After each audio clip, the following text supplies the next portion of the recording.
What is up, Biggy Observer family?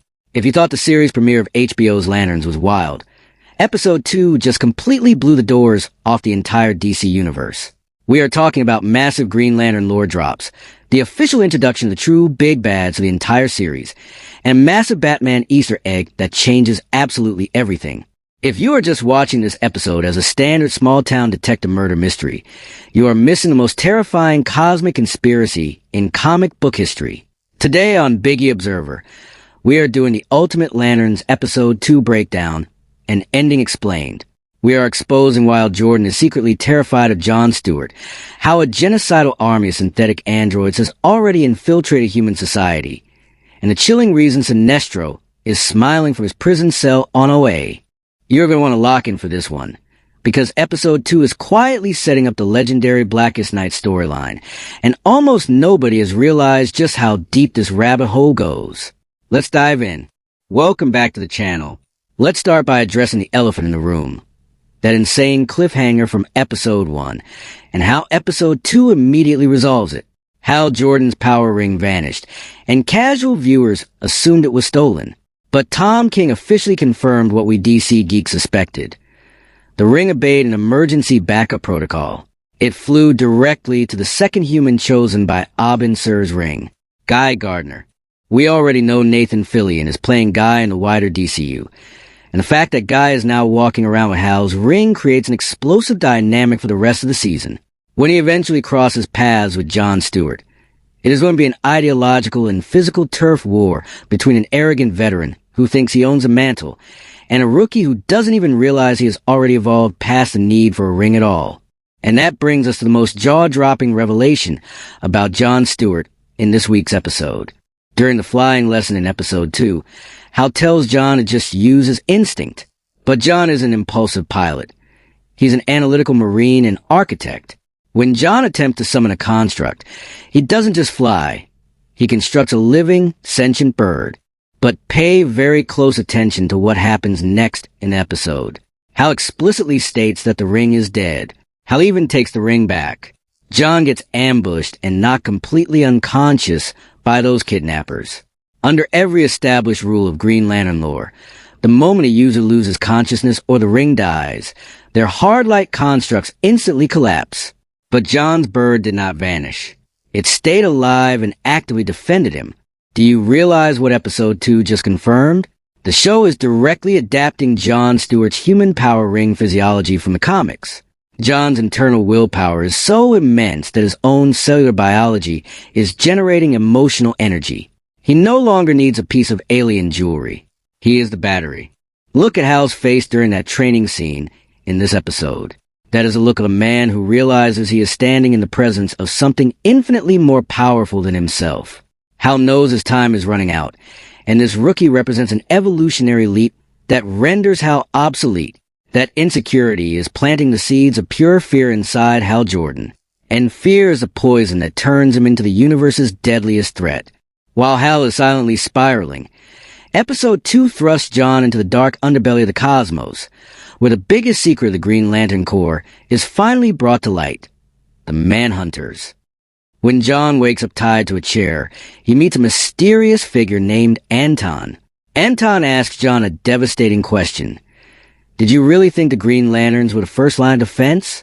Antaan reveals a horrific truth the Guardians tried to scrub from history. Before the Green Lanterns, the Guardians built an emotionless android army known as the Manhunters. Their cold logic calculated that the root cause of all crime is organic free will. So they initiated a total purge in Sector 666, mercilessly slaughtering trillions of innocent lives. Antaan reveals that surviving androids upgraded their technology with synthetic organic skins, mimicking human flesh perfectly. They've been quietly embedding themselves inside human society on Earth for decades. And here's my massive theory for Episode 2. Who is Antaan? In the comic history of Sector 666, only 5 individuals survived the Manhunter genocide, forming a vengeful cabal led by Atrocitus, the founder of the Red Lantern Corps.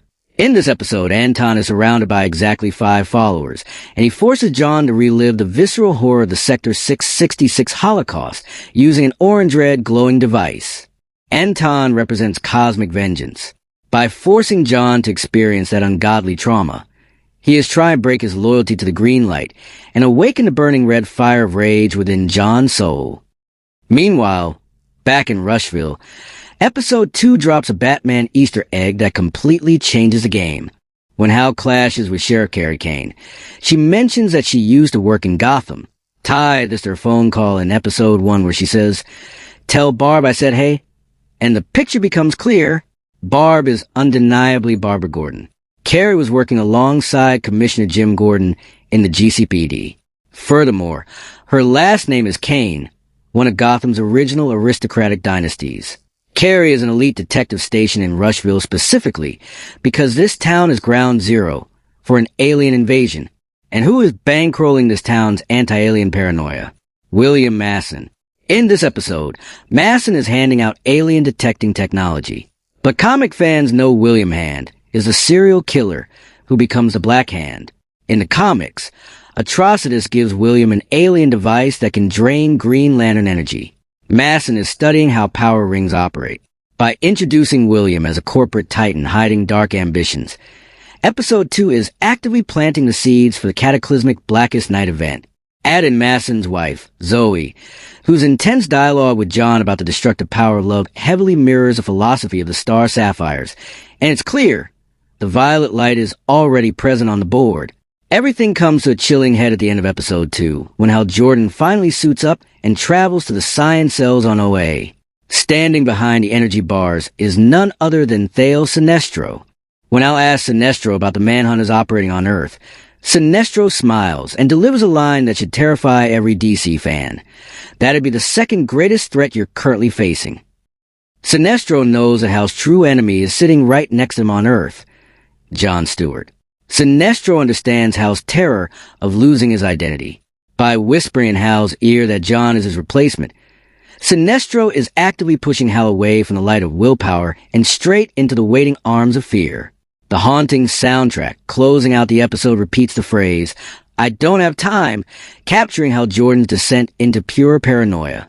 When you step back and look at Lanterns Episode 2, the master plan is crystal clear.